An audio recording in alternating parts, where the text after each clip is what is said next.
Hi there! So you just got a drone, did you? Congratulations, that's awesome. But you're a little overwhelmed about the rules and where to fly and when to fly and how to fly. Well, I'm here to help you. Whether you're gonna fly for fun or profit, there's a few things you should know before you even turn it on.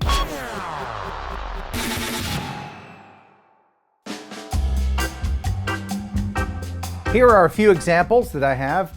This is a DJI Inspire 2. This is a professional unit. This is a prosumer. This is the Phantom 4 Pro 2.0. And this little guy down here, well, he's just the cutest little muffin ever, aren't you? Yeah. Aren't you? Oh, yes, you are. Yes, you are. First things first, whether you are planning on just flying as a hobbyist or if you would like to make some money with your drone, you're going to have to think about registering. This is one of the main questions I get a lot. Ken, do I have to register my drone if I'm just flying it for fun, if it's a toy? Well, that all depends on the weight of your drone. You can either weigh your drone or you can go to the manufacturer's website and they will tell you how much it weighs. If your drone weighs more than 0.55 pounds, that's 250 grams, and less than 55 pounds, you do have to register it in the United States. Just for an example, the DJI Tello here only weighs 80 grams, and that's under a pound, so no, you don't have to register it. This Phantom 4 Professional weighs about 3.5 pounds with the battery, so you will have to register this one. Again, all this information is available on the FAA website in the Drone Zone. The Drone Zone! Next, you have to figure out whether your drone is a toy or a tool. Toy, tool. And sometimes a toy will be similar in size to the tool and have some of the same features. Generally, the split happens between a drone with GPS positioning and a drone without it. A drone with a very good camera and a drone with a crappy camera. The first thing you want to do after you get your new drone all set up is take it out and practice. Practice, practice, practice flying it. Maybe you have aspirations of starting your own aerial photography business. Many people are doing that these days. You're gonna wanna practice and get those smooth cinematic shots down and try to work with your drone without any of the automatic features. It's good to have in your toolkit the ability to fly the drone without any of the automatic features that it comes with. And that's about where things will end for people who are just going to be hobbyists and fly for fun. Although you want to familiarize yourself with the rules. Again, go to the FAA's Drone Zone, link in the description, to see where you can fly, how to decide where to fly. A good app to have on your phone is AirMap. There's a link in the description. AirMap shows you where you are in relation to airports and other airspaces that you need to avoid. Then just get out there and have you some fun with your little guy. Aren't you just a precious little... Yes, you are.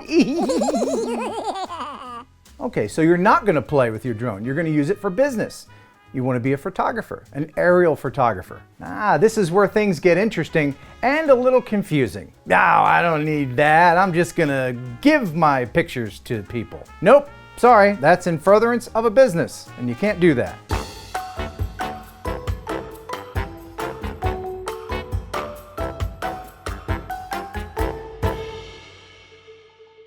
Okay, but I'm a realtor and I'm just gonna go ahead and use the images that I take for my own self so I don't have to hire anybody else. Sorry, can't do that either. That's called in furtherance of a business and the FAA will fine you twice. And the fine is $1,100 per occurrence where imagery is used commercially. And for the real estate agent who contracts an unlicensed drone pilot, the fine can be $11,000. So it is kind of important to get that Part 107 certification. It would be like becoming a truck driver without your commercial driver's license or CDL. So you're going to want to get you one of these. This is the official UAS Part 107 certification given out by the FAA. And a great study resource is remotepilot101.com. This is the perfect resource for learning everything you're going to want to know for the test. Thank you for making Remote Pilot 101 the largest Part 107 test prep course on the market. 18,000 tests pass. We look forward to making you 18,001. See you inside the course. And when you sign up using Heron 18, you get 30% off from your pal Ken. That's right, I just winked and gunned you. Oh, and that's good for life, forever. You sign up, pay once, and when you have to retake the test in 2 years, which you'll have to do, then you don't have to pay any extra. And they always are updating things, so you're all set. Okay, so you've practiced. You're a great drone pilot. You have all the equipment. You have your Part 107, and now it's time to go into business. The first thing you want to do is get a tax ID, or EIN, Employee Identification Number. This way you're a legitimate business and you can deduct stuff on your taxes. Like say if you need new propellers, boom, tax deduction. Or maybe you didn't set your return to home height properly and you break your drone like I did. Shit. No, I didn't cancel it. That's it. There's my drone. Bye. Where is he? See it falling? Let's go find it. That hurt to watch, but the new one is tax deductible. When you go online looking for how to get a tax ID number or your EIN, look out for the ads. They will always pop up first in a Google search. I've put a link in the description taking you right to the place for the IRS where you can get that all done. If you haven't done it already by this point, next you're going to want to go ahead and research, see what the need is in your area for this type of thing. Talk to a few realtors maybe. Then make plans and budget.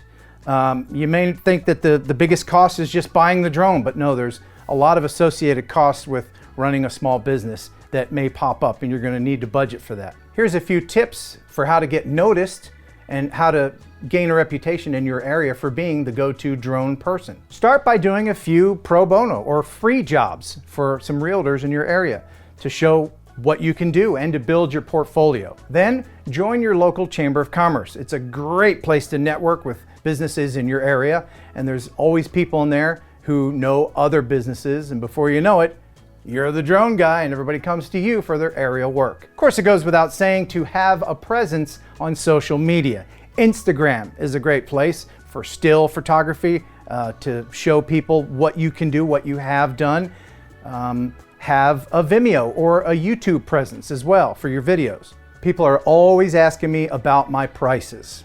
I won't divulge my prices, but I can tell you that you're going to want to set your prices by whatever your market will bear. I live in a very rural area. There's not a lot of competition for me, so I can set my prices a certain way. If you happen to live in a large urban area where there's other aerial photography businesses, then you're going to want to maybe check out their prices and set yours accordingly. I cannot stress this enough. Please do not undermine other businesses by charging like $1 for fly. You know, you don't want to devalue yourself and make it difficult for other people to set their prices as well.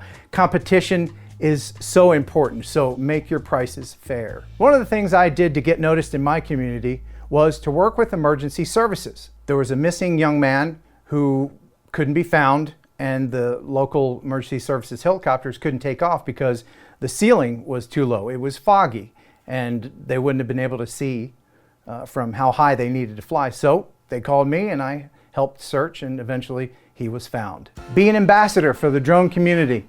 You know, everybody's interested in drones. I'm sure you get people coming up to you and asking you a bunch of questions when you're flying. Maybe you're in the middle of a job and you can't be bothered. Well, stop and just take a moment and explain things to them. And if you have time and the opportunity, speak to young people.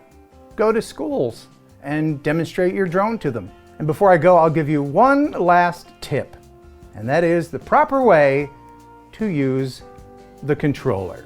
Oh, so controversial.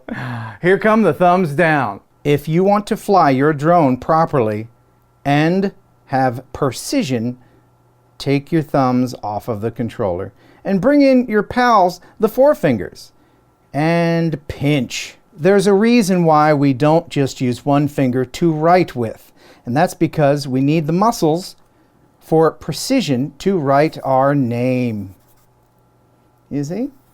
Very, very easy to have precise movements with your thumb and forefinger when you pinch the pen. So why not use those same muscle groups for precision flying with your drone. But Ken, I've been playing video games my whole life, and this is just the way I'm used to. And if that's what you're used to, if that's what you're comfortable with, by all means, do it that way. I'm not knocking it at all. All I'm suggesting is, if you want to take your precision flying to the next level, pinch, my friends, pinch.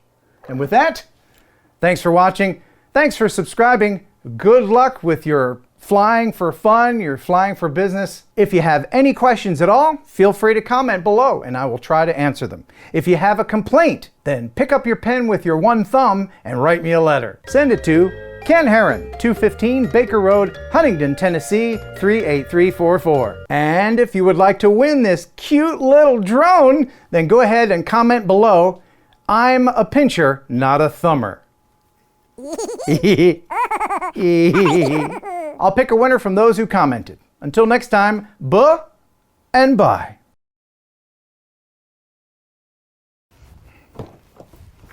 Oh, hi there.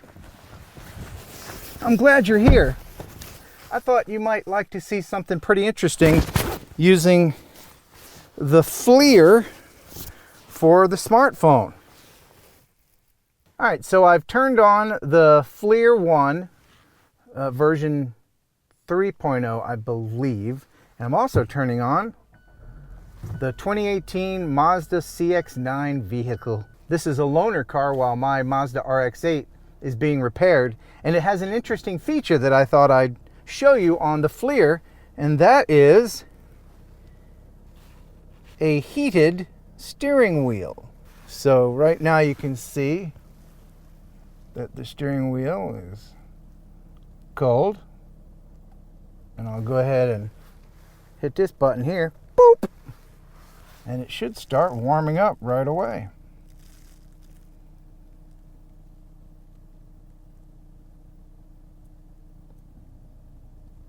Look at that. So that got warm really fast. Let's see how warm it is. It's a nice comfortable 81, 82 degrees. And you can see it's only on this part here. It's not on the top part. So you're gonna have to just use your own hand to warm that up, which you can do by holding it for a few seconds and then letting go. So there you go. That's how that's done. Isn't that interesting? I thought you might like that. Until next time, buh and bye.